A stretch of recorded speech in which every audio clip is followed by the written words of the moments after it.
श्री कृष्णा। मेरी सबसे बड़ी रिसर्च इसी पे है, कुलदेवी माता जी पर। मेरा 20-25 साल का अनुभव है मुझे, और अनुभव तभी आता है तब कुछ घर का माहौल ख़राब हो जाता है, कुछ हो जाता है। बार बार अपन कुलदेवी माता जी के यहाँ जाते हैं तो कुलदेवी माता जी अपने को बहुत बड़ा आशीर्वाद देते हैं, बहुत बड़ा आशीर्वाद देते हैं। जब भी याद करो ना तब माता जी मेरे पास आ जाती है। और एक मेरे ठाकुर जी, मेरे ठाकुर जी तुलसी माता जी, मेरे इन्हीं का इष्ट है और मेरे सारे काम इन्हीं से बने। कभी किसी बात की तकलीफ़ नहीं, घर में किसी बात की तकलीफ़ नहीं। करना क्या है अपने को, इतना ही तो करना है, कुलदेवी माता जी की पूजा करो, इतना ही तो करना है अपने को। करना क्या है, बड़े बड़े राजा महाराजा के भी घर बर्बाद हो गए, उन्होंने भी कुलदेवी माता जी को नहीं माना। आ रहा समझ में? तो कुलदेवी माता जी को मानना बहुत ज़रूरी है। आप लोग कितना ही कमा रहे हो पर आपको सुख नहीं है, सुख शांति नहीं है। सुख शांति तभी होगी आप अपने घर के देवता को मानोगे।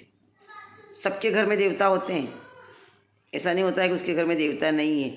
और जिसके घर में देवता नहीं है तो आप पूछो अपने परिवार वाले से, पूछो, इधर उधर जानकारी निकालो भाई कि आप कहाँ से आए हो। कोई चित्तौड़ से आया है, कोई कहाँ से आया है, कोई गुजरात चला गया, कोई महाराष्ट्र चला गया, तो उसको उसके बारे में नॉलेज नहीं है। तो आप ज़रूर अपने परिवार वालों से पूछना चाहिए कि वे अपनी कुलदेवी माता जी कहाँ है, क्या है। कुलदेवी माता जी की पूजा करें। नहीं तो आप एक लाल रंग का कपड़ा बिछा लें अपने मंदिर में। सात्विक हैं तो पूर्व दिशा में बैठे, और तामसिक है अपनी कुलदेवी माता तो दक्षिण दिशा में बिठाएं। इसका ध्यान रखना। सात्विक कुलदेवी माता जी होती ना तो अपने को फिर पूर्व दिशा में अपने ठाकुर जी की उधर, और तामसी होती तो दक्षिण दिशा में। तो अपने कुलदेवी माता जी को, अपने अगर सात्विक हैं तो अपने, हम तो हमारे मंदिर के यहीं बना रखा हमें सत्संग भवन ठाकुर जी का, तो उस भवन में बैठते हैं और वहीं अपन पाटा रखते हैं, बाजोट लगाते हैं।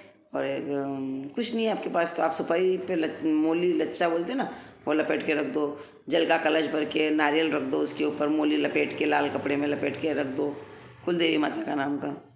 और कुलदेवी माता जी का श्री यंत्रम भी आता है, वो बहुत बड़ा अच्छा रहता है। श्री यंत्रम हवन में निकला हुआ, हमारे वहाँ से तो आसोप से हमको दिया था, क्योंकि हम जाते रहते कुलदेवी माता जी के, तो उन्होंने हमको दिया सिल्वर का श्री यंत्रम। उसको पूजा में रखना चाहिए और डेली उसकी पूजा करना चाहिए। हमारे पूजा घर में ही रखे हैं भगवान, तो वही है हमारा तो श्री यंत्रम भी। डेली पूजा करना चाहिए। जैसे अपन खाते हैं वैसे अपने कुल के परिवार को भी खिलाना चाहिए। जैसे अपने घर में चाय बनती है मॉर्निंग में, तो सवेरे उठ के चाय पितृदेवता को रखो। पितृदेवता का निवास कहाँ होता है? परेंडे में। मारी आ गया पितर परेंडा में, है ना। मैंने पूरा लिंक भजन डाल रखा मैंने। पितृदेवता का स्थान परेंडा में। उमारे आ गया पितर परेंडा में, रात जगाऊं रंग मेला में। तो पितृदेवता का स्थान अपने किचन में ही है, परेंडे पे। तो आप परेंडे पे कुछ भी सामान बनाएं तो आप ज़रूर पितृदेवता को रखें। मॉर्निंग में चाय बनाते हैं तो चाय रखें। सबसे पहले उनको बहुत रहती है चाय की तड़फ कि यार ये सब चाय पी रहे पर मुझे नहीं रख रहे। और करना कुछ नहीं, अपने को परेंडे पे चाय रख देना, थोड़ा थोड़ा प्रसाद सब ले ले। देखो फिर आपको माइंड चलेगा, माइंड मज़ा आ जाएगा और घर में सुख शांति बनी रहेगी। जब मंदिर में पूजा करते हैं अपन ठाकुर जी की, तो वहाँ भोग लगाएं। तुलसी माता जी को भोग डेली लगाएं, डेली तुलसी माता जी को भोग लगाएं। अभी ठंड है तो आप उसको लाल चुंदर लाल वस्त्र ओढ़ाएं, ठंड लगती है माता जी को। और कुछ ऐसा रिश्ता बना लो रे, ठाकुर जी से रिश्ता बना लो। मेरे तो तुलसी माता जी भाभी साहब है, उनको बिना भोजन कराए मैं भोजन नहीं करती हूँ। उनको सवेरे सवेरे भोजन करवाते हैं। नहीं बोले अभी तो सीजन चल रही है ठंड की, उड़द की दाल के लड्डू डेली खिलाओ, गाजर का हलवा। अपन ऐसे 56 भोग का भोग नहीं लगा सकते, नहीं। तो डेली कुछ नया नया बना करके ठाकुर जी को जिमो, खाना खिलाओ, भोजन कराओ, उनको प्रसाद करो।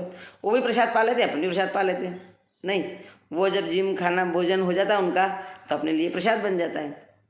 तो अपने पूरी, मैं तो ये मानती हूँ भाई पूरी यहीं आ गई मेरे तो। ठाकुर जी ने पा लिया तो अपने पूरी यहीं आ गई है। नहीं, ऐसा करना चाहिए बड़े भाव से। देखो फिर आप कारोबार, काम, तरक्की कुछ नहीं रुकेगी। मेरे इसी पे रिसर्च है, मेरा सारा काम इसी से हुआ है। मेरा नंबर है 7566 722 756। जरूर मेरे से संपर्क करें। जो भी समस्या है कमेंट में ज़रूर दें या पर्सनल बात कर ले। अभी 1-2 दिन से भाइयों का फ़ोन भी आ रहे हैं मेरे पास कि दीदी क्या करना चाहिए, क्या करना चाहिए। मेरे पास महाराष्ट्र के भी फ़ोन आए, गुजरात वाले के भी आए। मैंने कहा बिल्कुल मैं बताऊंगी आपको, मैंने उनको भी बताया।